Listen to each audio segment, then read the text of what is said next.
This is Toro's 21-inch commercial mower, not to be confused with the all-wheel drive recycler. This is only rear-wheel drive and focused at commercial use versus domestic use, as the recycler is. This mower is a 2017 build and still looks fantastic given how much commercial use it has had. Picked this one up second-hand quite cheap with the self-propelled not working, but it was an easy fix and it's been running well ever since. It runs Kawasaki's FJ180v 179cc motor. Comes with fuel tap, external oil filter and circular panel filter or foam covered panel filter. Retailing new, these things come in at about $2,400, which is a pretty reasonable price given how well they are built. The deck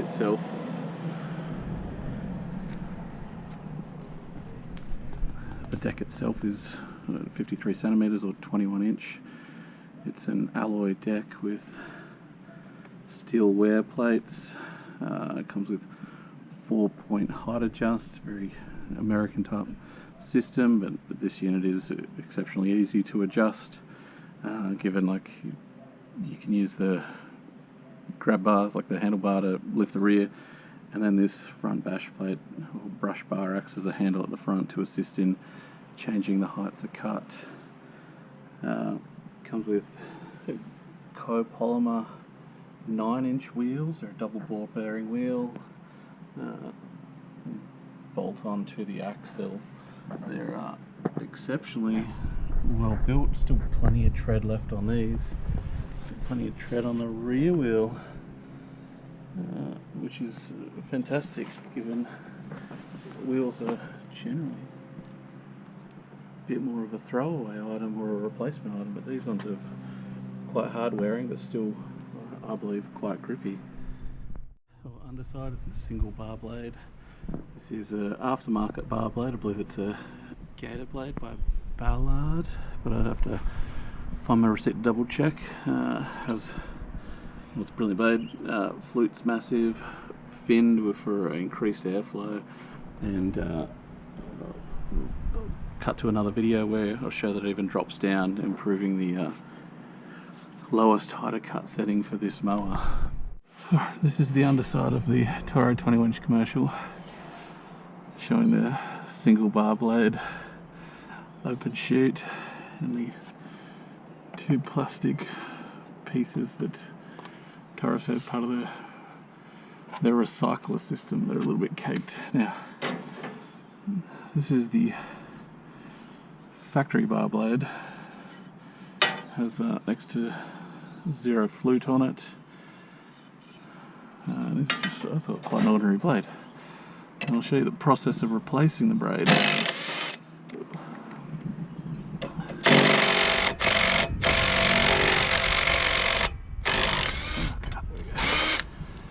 Well, that was being difficult. Anyway, it's a bit of a peeve of this mower is all of the guts of the thing want to fall off. Take off the protection plate. Next comes the blade.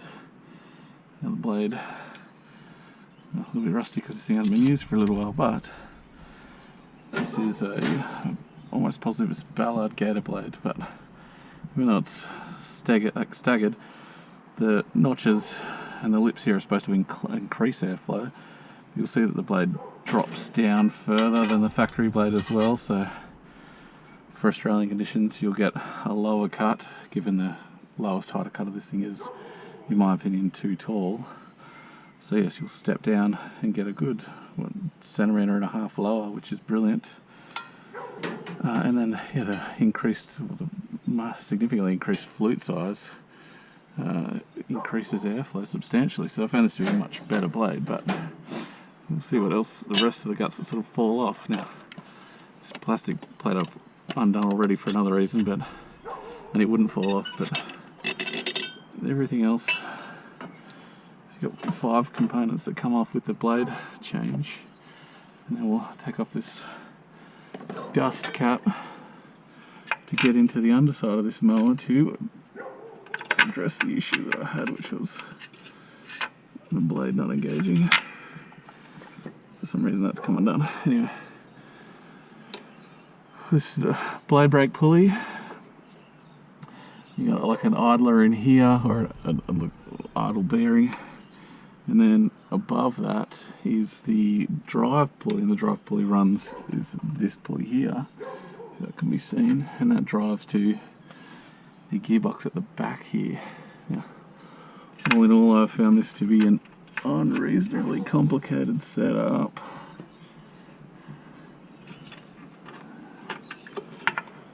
Yeah, too unreasonably complicated. And belt's not the easiest thing to change, especially not easy on this, given just the process of dropping everything. You need at least a socket set, or two different size sockets, impact wrench to drop the blade off, and then you may even need to loosen this one and drop off both of the pulleys to change, say, a drive belt or a blade brake belt if both are split, because the drive belt sits above the blade brake belt. Anyway, that's just a brief assessment of Toro's drive system. Mulching notches that I've seen people take off for just better airflow under here. Drive pulley. And as you can see, the reason I'm pulling this apart right now is because my blade brake spring fell off. For some reason, you have to have a look at how that attaches and reattach it. The mower is a mesh Dacron style bag. It has wear protection on the corners, but as you can see, it still wears. I believe it's a 70 litre capacity. Pop open the chute. I'm a big fan of the cutout in the chute, so you can just lift the flap to see how bag pack is going. Easily removed, no obstructions here, so handle is just easily grabbed and pulled away. Chute size, I would say, is I don't know, about a half chute, a bit smaller than I would like, but it's still fine.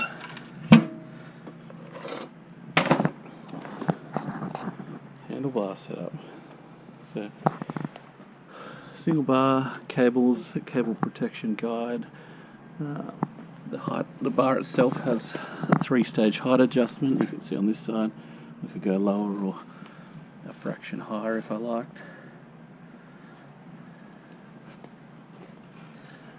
To change the rake of the handlebars, I found this height to be pretty good, sort of right on my midline. This unit is Toro used a single bale system for a while, then they transitioned to a double bale system, and I think they stuck with the double bale because this system, it's fine, it's functional, but it can be a little bit of a pain in the ass. You'll see the single bale controls both the drive and the blade brake, so just lifting it like this engages one notch here, and that from about there to there is engaging your drive.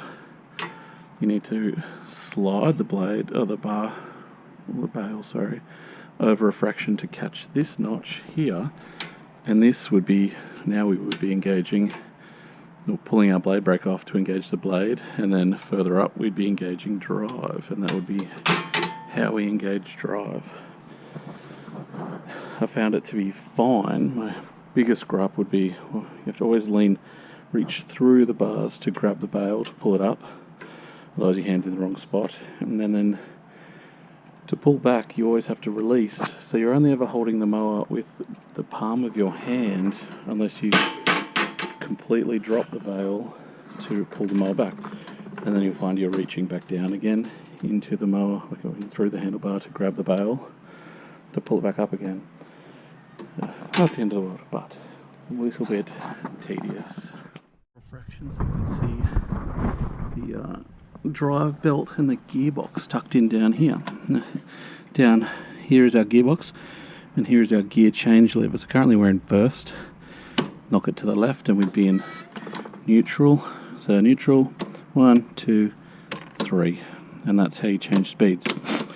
This is our drive belt, runs in under the mower and connects to pulley above the the blade brake pulley. This is our blade brake cable, and then our drive cable. There's supposed to be a protective plate that sort of comes in over here that covers this, which, you know, if I was using this a bit more commercially or I had employers, I would definitely run, but without it, it's much easier to clean any debris that gets caught up in there, and plenty of debris gets caught up in there. Looking at the fuel tank now, the fuel tank itself is a 1 gallon tank, or about 3.7 or 3.8 litres, which is an incredible capacity for a domestic mower. I find running this, I generally don't have to fill up sort of more than once during the day, which is excellent. You can definitely get through more jobs without having to think about whether or not you're going to run out of petrol, which I find brilliant. Go back to height of cut. So the mower has 8 stages height of cut, with a lowest height cut of 25mm up to 112mm, or 1 inch to 4.5 inches, with increments of 1.3 centimeters. I found the height adjustment to be okay, and it is better with the Ballard blade, which I think drops, you know, height of cut to about maybe 18 centimeters on the lowest height of cut, but that's fine. I generally don't love 4-point, but I've put in the video with the Kubota that it is not the end of the world, and height of cut is easy down. And if I had a second hand, easy to adjust. And once you've done one, the second one is a piece of cake. Throttle location. Now, every other mower throttle location is generally up on the bars. I really can't see any reason why this one is down here when there's already cables running up to the handlebar. I can't see why there wouldn't be a third, and just run a cable straight across and just effectively attach to the same lever that this is. It's fine. I don't generally adjust too much, and if I do need to turn it off, what's bending down at the end of the day. My biggest gripe would be its location, in that throttled on and forward, I've put this into the brush and branches are sort of flicked past, and then forcibly throttled my mower down, which is a tad frustrating. Mower size and weight. Well, it's easy to sort of manhandle around with fixed handlebars. It comes in at a hefty 56 kilo, which is, well, it's not nothing when you've got to push it or pull it up a hill. You know, if you walked forwards down somewhere and you can't turn it around to drive itself back up, you might find yourself in a bit of a spot. But it feels solid and it looks solid, and that is definitely points in its favour. Well, I mentioned that the handlebars were adjustable. I failed to mention that they don't fold, which can be a deal breaker, and is a little bit of a deal breaker for me in respect to storing this at my place. On the drive system, now it is a bit of a pain having the speed adjustment down there, because obviously you can't adjust speed while you're mowing, but I mean, it's a belt drive system, so what you can do is just feather the drive to increase or decrease your speed.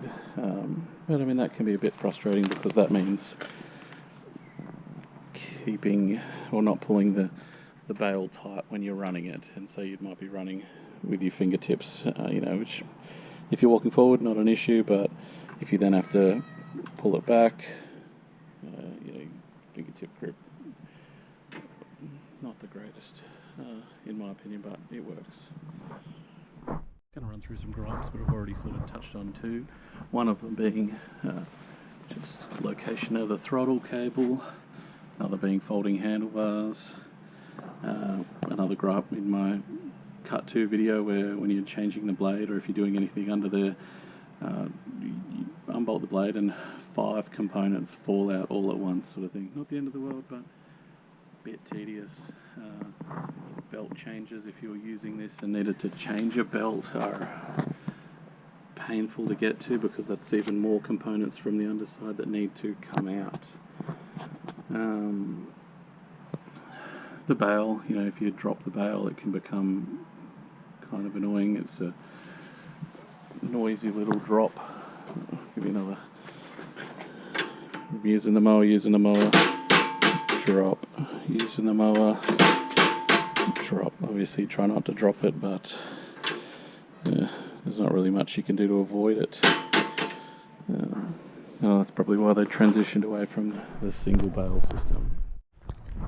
Overall though, I am a huge fan of the mower. I do rate it as a good bit of kit. If I had more flat lawns and more well maintained lawns, I reckon I would hang on to it. The finish from the blade, from the single bar blade, is spectacular. My only gripe has been it bogs down, and I'll show in another video of it cutting long grass and it bogs down, but I feel like that's an issue with this individual mower and not the Toro, like the 21-inch line itself. I feel like this one may have a issue with one of the pulleys, the pulley for the blade brake and its release, and when it's released I feel like the belt still might slip a fraction when it starts to bog down, and I think that's because it is partially worn. Might be on the to-do list to replace. Anyway, that is the finishing video, or my final video for this. If you like the mower, if you find it come up cheap, I would absolutely recommend picking one up and giving it a try.